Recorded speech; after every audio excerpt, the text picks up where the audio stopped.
All right. Okay, everyone. Hello, hello. Hi, everyone. Welcome. Oh, man. It is obvious that Mercury is in retrograde. Welcome, everyone. My name is Laia. Please let me know that you can see me, that you can hear me well. It's good to see all of you there. So, yeah, just how about start to put on there where you're logging in from?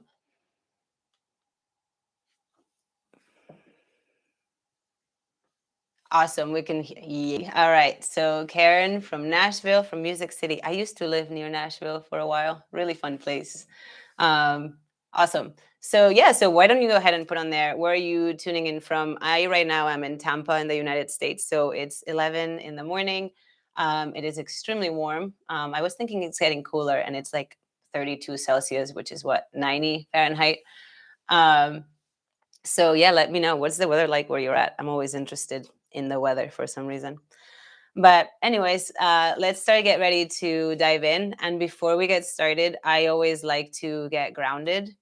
So unless you're driving or operating heavy machinery, go ahead and find a comfortable place where you can settle in, relax your shoulders, maybe soften your gaze or close your eyes. And take a deep inhale through your nose. Open your mouth and let it go. Two more times like that. Inhale. Exhale. One more deep breath in. And fully side out. Return to your natural breath and take a moment to acknowledge how you arrive in this space. Whatever has been going on in your day, just put it aside for a bit. And just give yourself permission to be fully here in community, sharing and inspiring each other. If there's an intention that you want to set for this time together, this would be a great time to do so.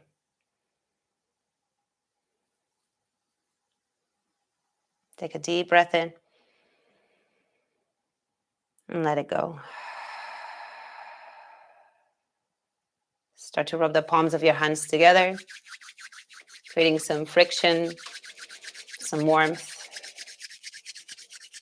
And then slowly place your palms over your eyes. Notice the darkness and the warmth. And once you feel ready, start to open your eyes inside of your hands. Separate your fingers. Let the light filter through. And slowly release your hands. And just give yourself a moment to do absolutely nothing. Let the world come to you. Let the eyes adjust. I feel more grounded. I hope you do too. All right. So, welcome everyone. Let's get into the workshop. Thank you for being here. So, first of all, let's just start to talk about what accessibility means in yoga. And I like the description by the Accessible Yoga Association of America. They say accessible yoga is a movement that aims to make yoga more accessible to populations that may have previously felt excluded because of size, age, race, ethnicity, ability, language, income, zip code, gender, sexual orientation, clinical diagnosis, or any other discriminating factor. So, in my opinion, that includes pretty much everyone, right? So again, it's just making a space accessible to as many people as we can. So with that in mind, give me a few examples in the chat of what accessibility means to you. So yes, you're gonna have to participate. Otherwise, it's just me talking to a camera for a half an hour, which is fun too. But if you participate, it's even more fun. So tell me in which ways do you feel like accessibility needs to be brought more into yoga spaces, into meditation spaces, into wellness spaces. So share some things on there, and I'll start to say some as well. So for example, making sure, I think this is one of the most obvious one, that the shapes are accessible. And that doesn't mean that they have to be easy. We just have to give different options using props, pricing, scholarships, also talking about the physical space. What is the technology like, which we were just speaking about, right? Are there subtitles available in the platform that you're using? So those are the things that I believe are very, very important to make spaces more accessible. Again, post some things in the chat so we can chat back and forth. So for me, when it comes to making yoga accessible, there are some principles that I find in my practice and in my teaching are non-negotiable. And it doesn't mean that I succeed at every single one of these things every time. But it is the intent behind everything that I offer. And of course, I do make mistakes. And then the next time, if I know better, I do better. So, one of the main principles for me to make yoga more accessible is pranimavada, which is the concept of acknowledging the ebb and flow of life, meaning that we're all in a process of sometimes expansion and then contraction. And we all show up as we show up at any given moment. What does that mean as yoga teachers? It means that not only do we meet our students where they are every day, we meet ourselves where we are every day. Um, and it also goes back into, well, I can prepare a super fancy sequence for my class, and then the people that show up in front of me, that's not what they need, right? And it's that ebb and flow of doing without attaching ourselves to it too much, right? Vinyasa krama is another important principle, and it's the step-by-step progression. So it's the following a journey, and it connects back to the ebb and flow, right? It's not that that journey is going to be linear for ourselves or for our students. We go up and down, we go in and out. People will come to the practice for a long time and then they will disappear. And it is my job as a teacher, when they show up again, to support them where they are at that moment, not where they were 2 years ago, where they are now, right? Trauma informed care. I think being trauma informed nowadays is very important. There is so much science and evidence behind learning about trauma and developing skills of resilience. And I think that as yoga teachers, knowing that everyone that is roaming around the earth is or has or will suffer from some sort of trauma, it's important because it helps us show up in a different way. So, and then pricing. I think that one is huge and it gets overlooked a lot. I can create the most accessible space and have all the props and be trauma informed and all the things. But if the people that I intend to serve cannot access it because of pricing, wah, wah, wah, right? So I think that's very, very important to talk about, and then we talk about it a good amount in the course. And then languaging, cueing, and sequencing. Again, huge part in the accessible training, because the way that you speak really, really matters. The words that you choose really, really matter. And it is time that we put more care into that. Again, will I say the right thing every time? Absolutely not. But if I don't, and I find out that I didn't, I will try to do better next time. Um, and then I think this one's the one that we all know a lot about, is adapting asana, right? Using props as an integral part of the practice. And to me, it's not really about just having them in the prop room or in the corner, or having them and say, well, you really need to use a block, right? It's a lot more than that. It's really making them such an integral part that we all just use them because they're there and they create access. And then that takes us into, why do we only just teach asana all the time, right? Teaching beyond asana just by default makes the practice more accessible. There are people that will choose not to practice asana, right? The physical practice, for many reasons that may not be any of my concern. And that does not mean that they should not be able to practice yoga if they don't want to. We have 8 limbs and so much to cover and explore that we can bring into our classes if we also choose to practice them. And also prioritizing the student's autonomy and self-responsibility. Uh, I am not the guru. I'm not above anyone at any point. We're all showing up, sharing space, growing together, learning together. Um, and I think that always is very helpful for students to know that they are the authority over what they choose to do or not do. Right. And my reactions to those things, my responses to those things as a teacher, that is also my responsibility. And finally, offering modifications and variations. And again, not in a way of like, I just created this sequence, this is what I'm going to teach.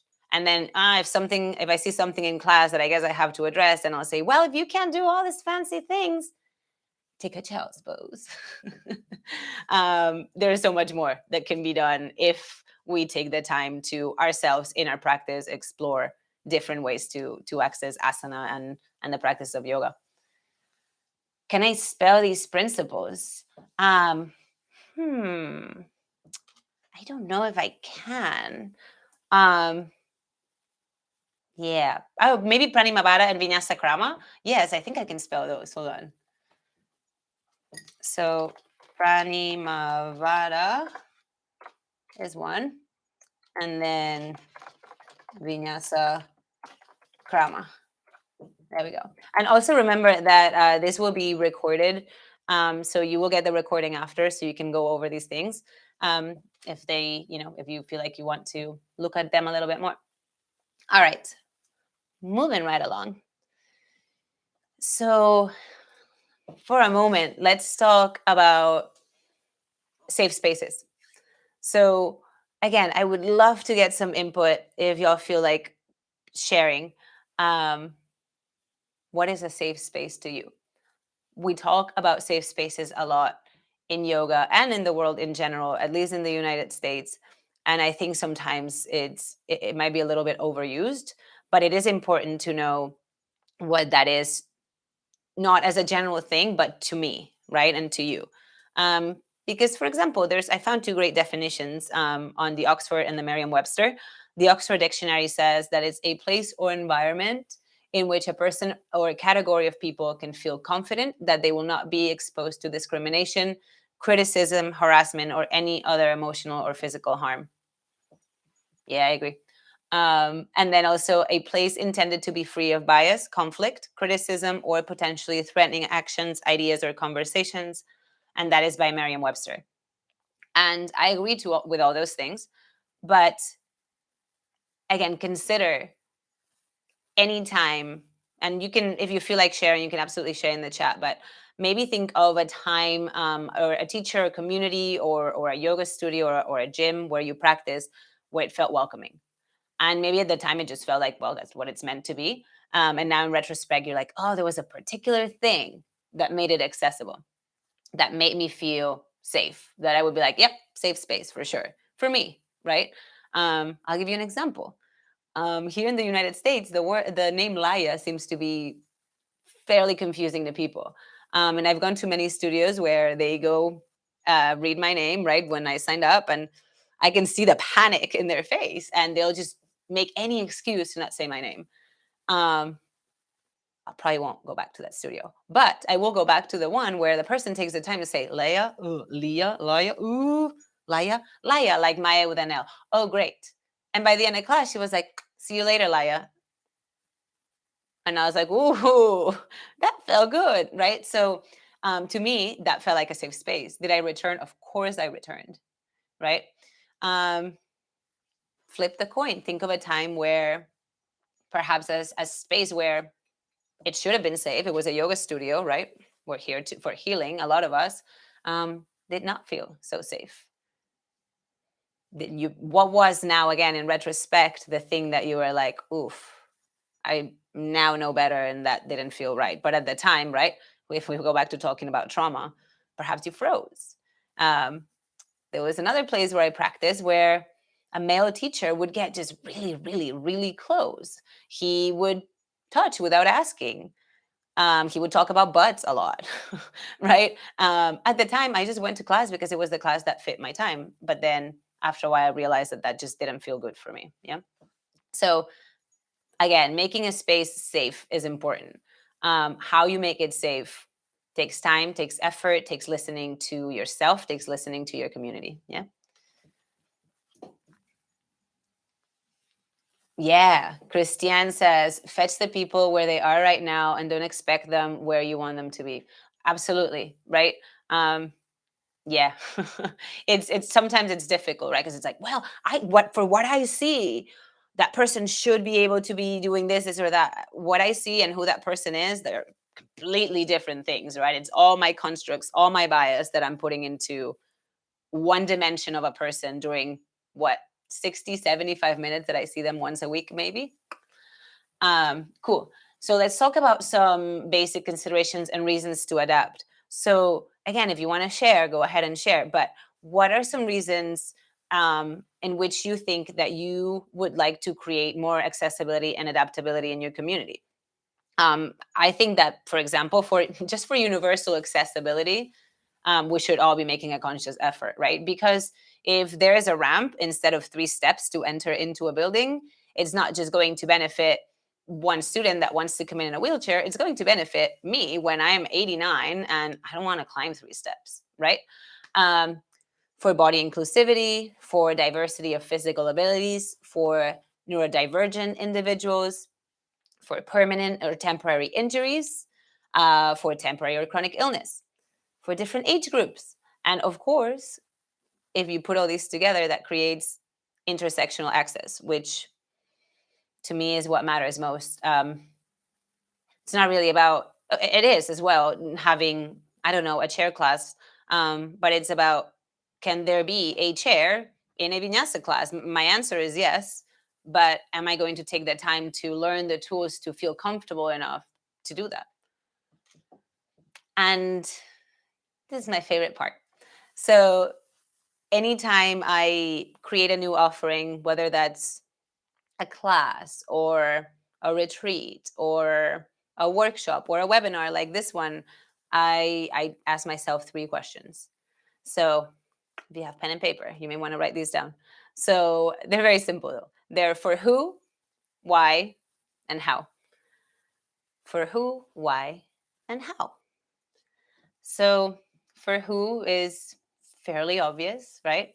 For who is what people, who am I serving? Who are the individuals? And that goes to me, it's very important. Yes, I do see people while they're practicing, but you are around before and after class, right? When they're talking to you or they're having conversations that if they're having out loud, I'm sure that they don't mind, right, that you're around them. So when you hear a conversation or you observe the way in which they practice or what classes do they tend to come to, right? Learn about their specific needs and their goals. Learn about the communities that they belong to. For example, there might be someone that belongs to a church group that's relevant to their life, that should be relevant perhaps to their practice. Someone maybe talks about how they go salsa dancing on Sundays, right? There's just different things that will let you know who the people that come to your classes are. So talk to people. Talk to people. That's super important. Um, and that leads us into why. So if these people are coming to their class, then there's a why. So when you choose to create a specific sequence, when you choose to start a new class, why are you doing that? Why are you choosing a particular mantra over another? Why are you choosing a particular asana over another? What are the benefits, right? Why is it important for your students to experience this? And I think that's the main part. It's like, why is it important for them? Because if I'm creating a sequence just because I can create really fancy sequences, sure, that may be for fun factor, but that may make it a little bit less accessible. So consider, how is it serving your students? So why are you teaching what you're teaching? For example, you wouldn't teach, maybe not, power vinyasa at a senior center. Perhaps you would choose something more like restorative or chair yoga or gentle hatha, right? Um, and then that moves us into how. So how will you get the students there safely? What variations and adaptations are you going to bring in? And again, not on the fly, last moment, ooh, I guess this person can't get into this pose. More like, I have prepared the sequence in a way that people can do this, or that. And it won't happen overnight. But if you create that culture in your classes, people will know, oh, I remember that one time when we did this and there were those three options. She didn't give that one today, but I remember it, so I'll do that. So when you start creating that culture of like, come as you are, do what you feel, right? It just really changes. Also, what props do you have available? Because you can create a sequence, but if you are creating a chair class and you show up at the studio that you teach at and they have 3 chairs and you have 16 people, it's not going to work. Yeah. So make sure that you either request the equipment that you need or move around what you already have.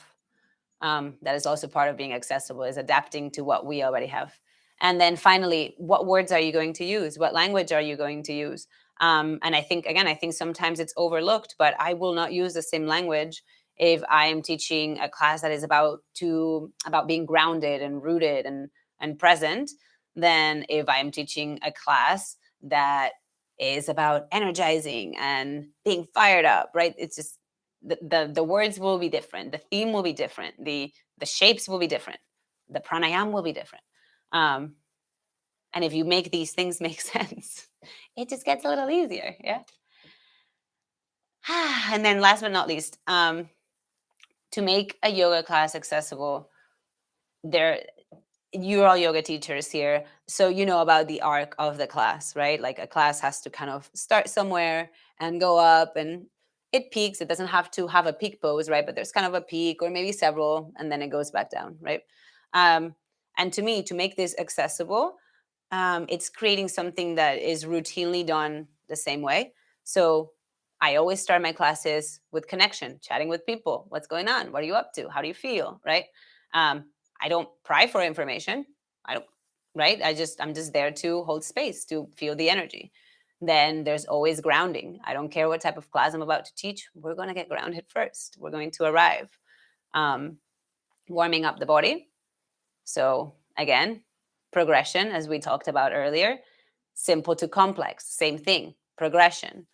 Building the sequence from the ground up, same thing, progression. Often offering variations, modifications, and props throughout. I think sometimes, and I've been caught on this often, for example, in vinyasa classes, it's like, oh, but the class must flow.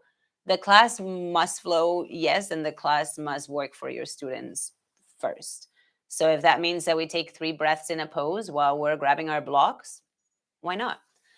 And always just teaching in a way that's comprehensive. So why is this shape in front of this one or behind that one? There, it has to make sense, anatomically, energetically, and then always staying creative and adaptable and being able to think on the fly, because right, it's about moving with the ebb and flow of life. And then giving yourself time when you get people to the peak. I think sometimes we get to a peak pose, we get to the top of the mountain, and we forget to look at the view. So giving people time to explore different things in the peak and giving options and variations for the peak. And then giving time for integration. And finally, having space for connection and questions.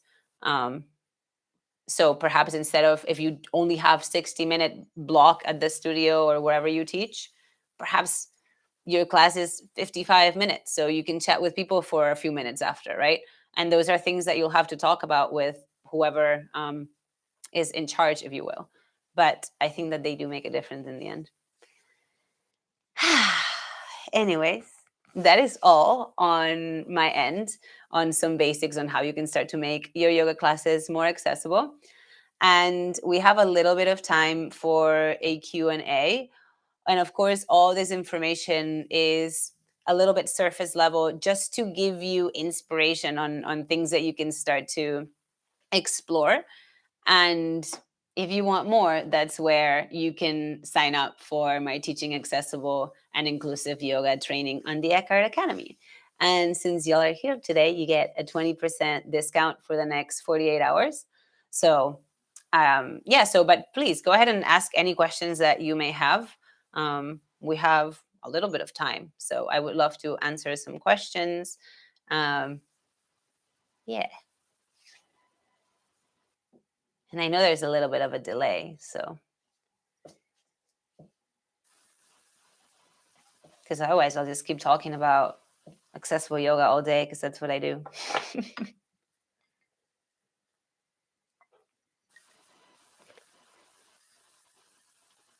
Oh, thank you, Artha.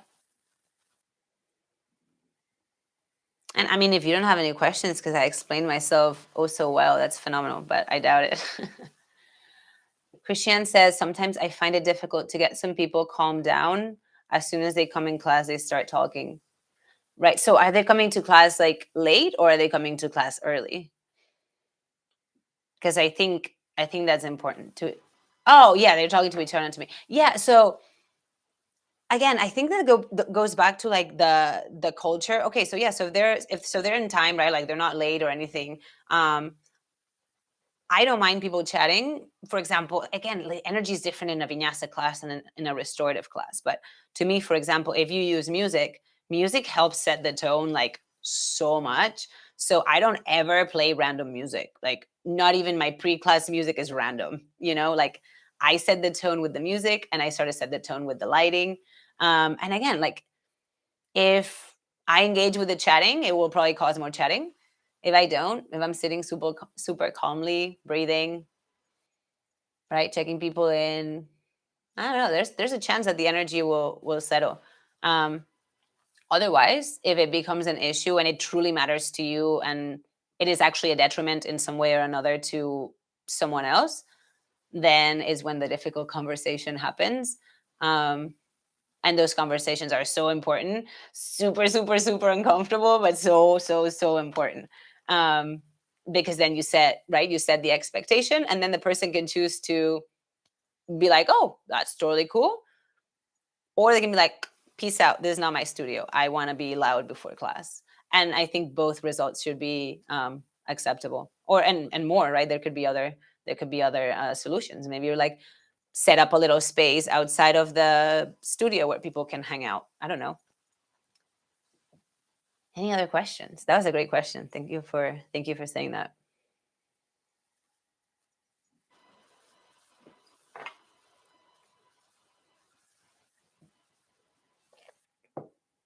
Hmm.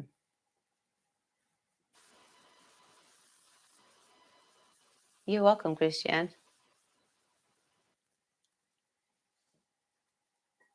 All right. Gina. I have a student with a torn ACL. I want her to feel encouraged, but I don't always know how to adapt to her. Okay, so my first question, if someone comes to me and says, I have a torn ACL, what do I do? My answer is, have you gone to the doctor? Because I am not a doctor. I am not trained in any way, shape, or form in that. I am trained in what I would consider probably basic anatomy in the scope of things, right? As a yoga teacher. So that is way beyond my scope. So I would definitely just recommend them to a physio, to a physical therapist, right? And then once they are at a place where they can comfortably show up to class, and obviously you have to learn, right, different adaptations and different modifications. But again, I think it's about the student taking autonomy over what they do, because I can think or be like, oh yeah, well, when I had a torn ACL, for example, right, I did this and this. It's not them, right? And so I think any attempt to do that could potentially create harm. So I stay away from those things. So I just let them know, hey, this is not my area of expertise. And that is why it's also important to have a support group as a teacher. I am partnered up with acupuncturists, right? With like teachers that specialize in prenatal, because that's not my thing, right? Just having a support group that then when people come to me with that kind of question, I can find a resource for them. Um, or if I hear the same thing enough times that I'm like, you know what, this is actually really interesting, I want to dive deeper into that specific topic, then I'll go and get educated in that. I don't know if that answers your question. who asked it? I lost the. Oh, Gina. Yeah, I don't know if that answers the question, Gina, but that's really how I approach those, unfortunately. How much is the class? So it is usually 119 euros. But like I said, if you signed up, which you did because you're here, you're gonna get a 20% off discount for the next 48 hours. And also, it is Yoga Alliance certified. So if you are registered with the Yoga Alliance, you will get credits, which is always a wonderful thing. So thank you for asking that, Karen. Any other questions, friends? This is so nice. This is my first webinar, so I'm really excited to be here with all of you.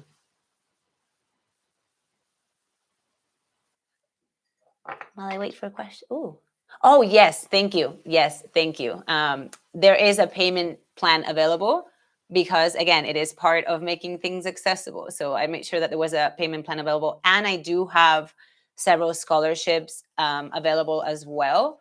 If you are interested in one of those, just contact me directly. All my stuff is Laia Bové Yoga. So find me on any of those things. You can find me through Eckhart, of course.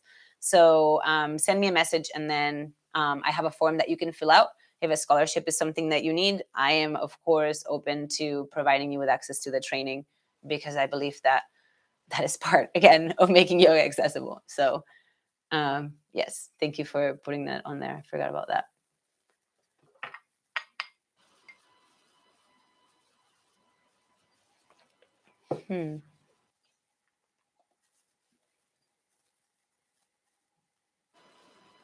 Some people groan and others don't like that, Artha says. I wonder what it is that they don't like.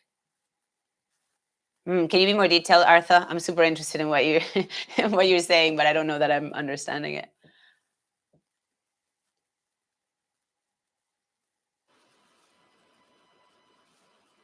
Oh, when people groan in class. Now I understand. I was like, what? Okay.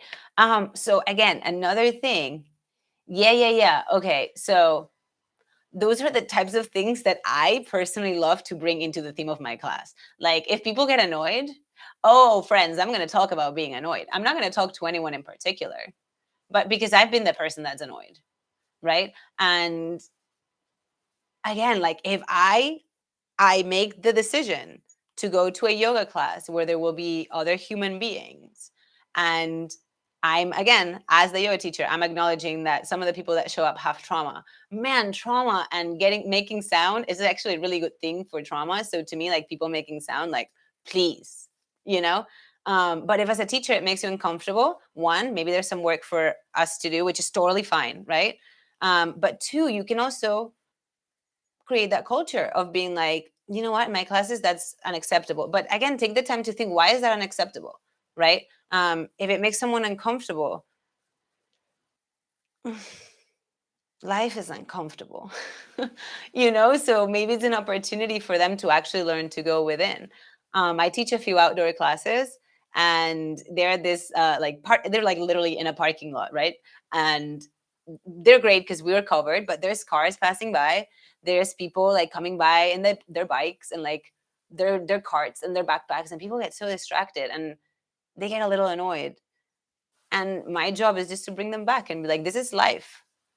We get annoyed by the honking of the horn. We get annoyed when our car breaks. We get annoyed when all these things happen. The gift of yoga is to remember to come back to center every single time. It's okay to get annoyed. It's okay to not like it, but I can come back to center every single time. Yeah. So if anyone comes to you about, right, like, oh, I'm annoyed at so and so, again, first I would just first talk to them and consider like, hey, like they're people, and maybe consider, if you know that you don't like that this person does this, go to the other side of the room, right? It can be as simple as that. If you as a teacher realize that it is an issue, because it could be, right, like it could be that someone's being disruptive, absolutely, then that's when, first, if it is not your role, because it depends on some studios, right? There's steps. If you need to climb any steps and talk to anyone, do that first, right?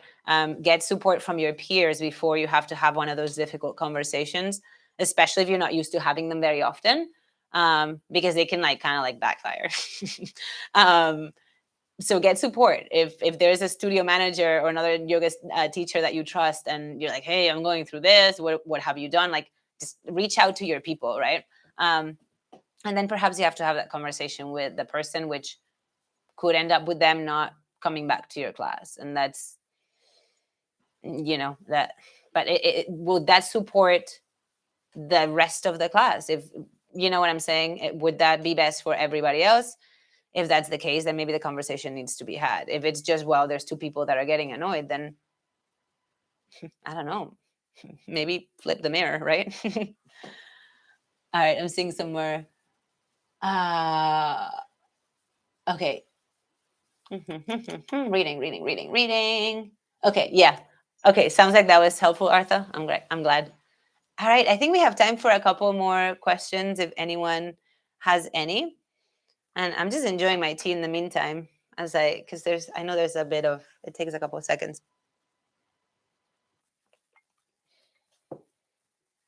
Hmm.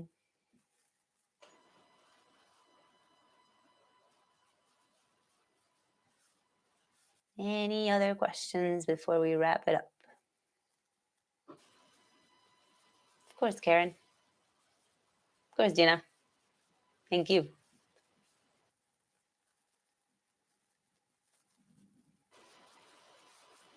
All right. No more questions then? Oh, thank you, Karen. Great job presenting. Oh, thanks. That, you know what? I appreciate that. These things do make me nervous. I mean, we're all teachers here. I feel like I sometimes get nervous every time I get in front of a class, and that's okay. Something I've learned, that's just the way I am. So I'm glad it came through. All right. Thank you, Jenny. Thank you. All right. So if there are no further questions, we can go ahead and wrap it up. And same way we started, I like to. Thank you. I'd like to start or end with just a closing short little meditation. So again, unless you're driving or operating heavy machinery, find a comfortable shape. Rest your hands on your lap, your knees, roll your shoulders down, close your eyes. And just give yourself a moment to notice how you feel as you perhaps absorb the information or start a troll in your mind with some of the ideas that it might have sparked.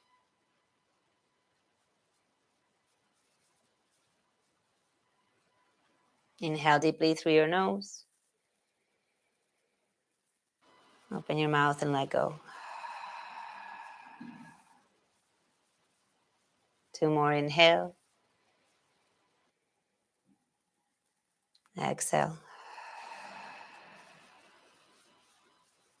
1 more. Breathe in. And breathe out. If you feel so inclined, bring your palms together in front of your heart in Anjali Mudra. And take a moment to bow your head in gratitude to yourself, to this time together, to the Eckhart Yoga community, and to your life, because it's an opportunity at every breath to experience. Breathe in and let it go.